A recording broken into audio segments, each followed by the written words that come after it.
Coba kita ke ini slide greenflation.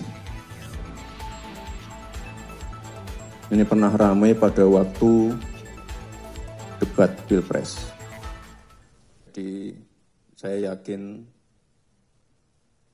teman-teman di sini sudah tahu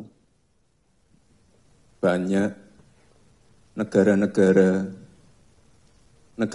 besar di dunia yang saat ini terdampak perubahan iklim karena pemanasan global. Ada bencana kekeringan ekstrim, banjir, kenaikan air laut, yang nanti dampaknya banyak seperti gagal panen, dan lain-lain. Jadi ini tantangan kita ke depan. Tantangannya sudah ada di depan mata dan kita harus segera bertindak. Tapi Bapak Ibu, teman-teman semua, Indonesia sebagai negara yang besar, sebagai negara yang tangguh, walau digempur COVID-19,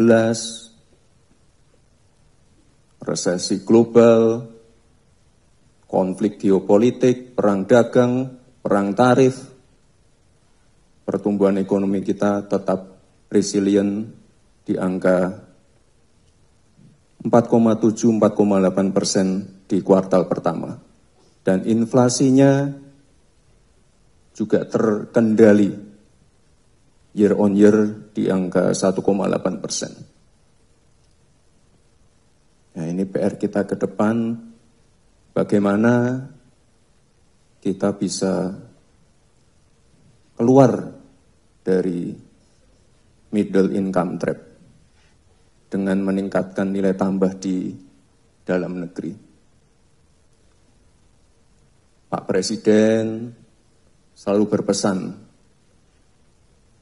setiap visi misinya, setiap program-programnya, ini mohon untuk dijalankan dengan mengedepankan aspek lingkungan, sosial, dan keberlanjutan.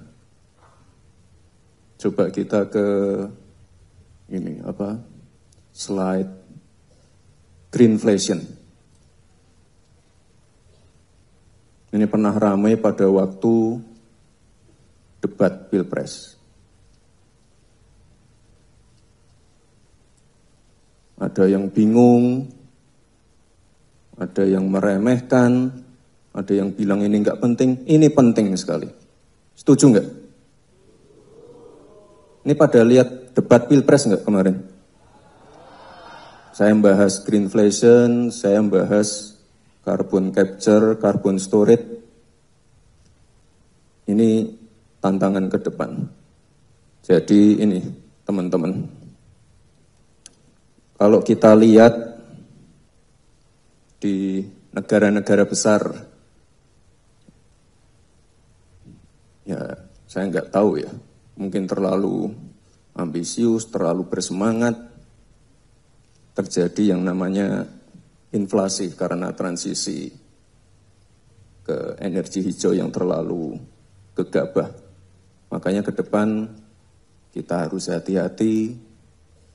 Jangan sampai masyarakat, rakyat kecil, industri kecil terdampak karena hal-hal seperti ini.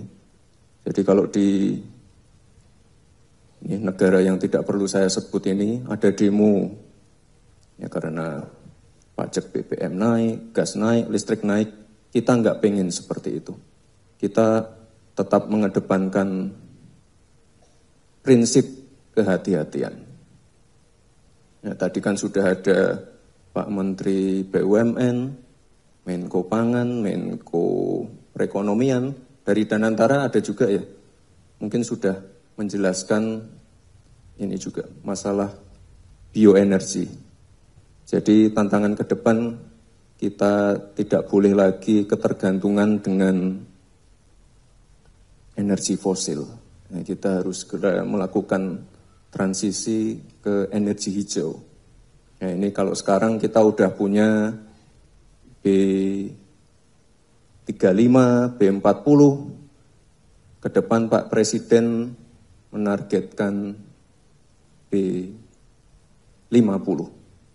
Jadi nanti untuk bioaftur, bioetanol, biodiesel banyak, dan potensi bioenergi kita besar sekali. Ini mencapai 57 gigawatt.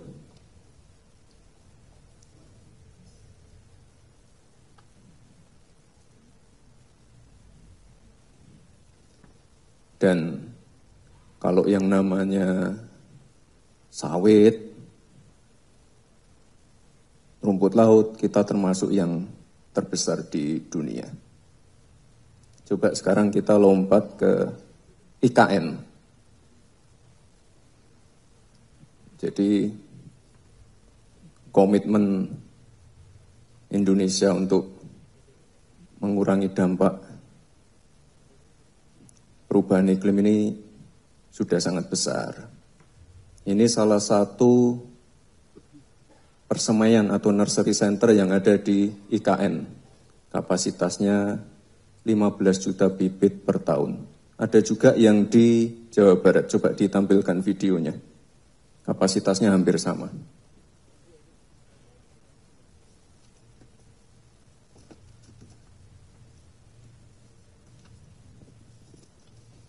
Nggak ada suaranya ya. Jadi intinya kalau di total semua seluruh Indonesia kita punya 83 juta bibit per tahun untuk nursery. Jadi kembali lagi ke IKN. Dulu tuh banyak sekali hoax tentang IKN. Jadi apa? Oh, bangun istana di tengah hutan, membabat hutan. Itu salah ya. Udah tahu yang benar gimana? Itu di sana itu ada hutan produksi eukaliptus yang memang setiap 6-7 tahun itu memang dipotong. Jadi sekarang kita bangun IKN di sana, terus akan kita kembalikan lagi ke ini apa? Ya sebagai hutan heterogen dengan pohon-pohon endemi asli Kalimantan.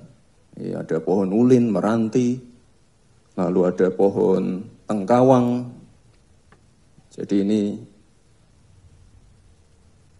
apa yang sudah dilakukan saya kira sudah on track.